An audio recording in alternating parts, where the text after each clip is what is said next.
Si c'est la première fois que tu vois les vidéos sur Opera News, alors abonne-toi pour ne rien rater et pour être notifié à chaque fois que nous publions un article. Opera News est constitué d'un groupe de journalistes et experts en communication réunis pour vous produire des informations. Succession est tout dit. Maurice Kamto hésite à remplacer Paul Biya. Sur des générations, les Camerounais ont connu des leaders, sur qui ils ont placé leurs espoirs, qui avec le temps se sont montrés moins sûrs ou sincères. Après une première génération depuis 1982, le relais a été pris depuis bientôt 5 ans par de nouveaux hommes, qui ne rassurent pas toujours. Allez dire aux hommes politiques qu'ils enlèvent nos noms dans leur business, on a tout compris. Ils nous utilisent comme des chameaux dans des conditions qu'on déplore, ils nous mènent souvent en bateau vers des destinations qu'on ignore, ils allument le feu, ils l'activent et après, ils viennent jouer aux pompiers, on a tout compris. Allez dire aux marchands d'illusions que nos consciences ne sont pas à vendre, ils sont complices de Babylone pour nous arnaquer, ils font semblant de nous aider à combattre cette injustice, on a tout compris. Ces paroles sont de l'artiste ivoirien Tikan Jaffa Koli, dans une chanson sortie en 2002, dans laquelle il exprime le ras-le-bol des peuples africains surtout, objet de l'arnaque politique constante. Dans la précédente chronique, nous avons démontré comment sur les années cela s'est mis en pratique au Cameroun. Les peuples ont souvent fait confiance aux hommes en votant pour eux, pour se rendre compte qu'une fois qu'ils ont mis le bulletin dans l'urne, ils ne peuvent plus rien, ils deviennent impuissants devant ceux à qui ils ont donné le mandat.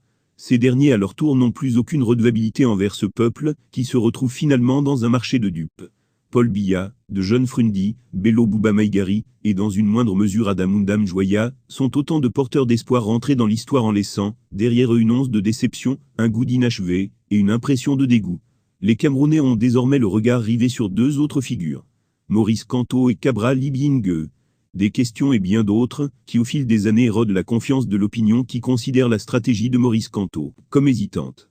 Sans compter qu'à tort ou à raison d'aucuns, voit dans son attitude une collision secrète, avec le pouvoir qu'il a d'ailleurs servi pendant 7 ans de 2004 à 2011, comme ministre délégué à la justice. Cela se pose la question, comme dans la Bible, si quelque chose de bon peut venir de Nazareth. Maurice Kamto, hésitant Maurice Kamto, le président du mouvement pour la renaissance du Cameroun, s'est mis à drainer les foules avant l'élection présidentielle d'octobre 2018, incarnant dans une bonne frange de l'opinion le nouvel espoir. Un ballon de football en main, il s'est présenté comme le tireur de penalty, qui devait éliminer le candidat du RDPC Paul Biya.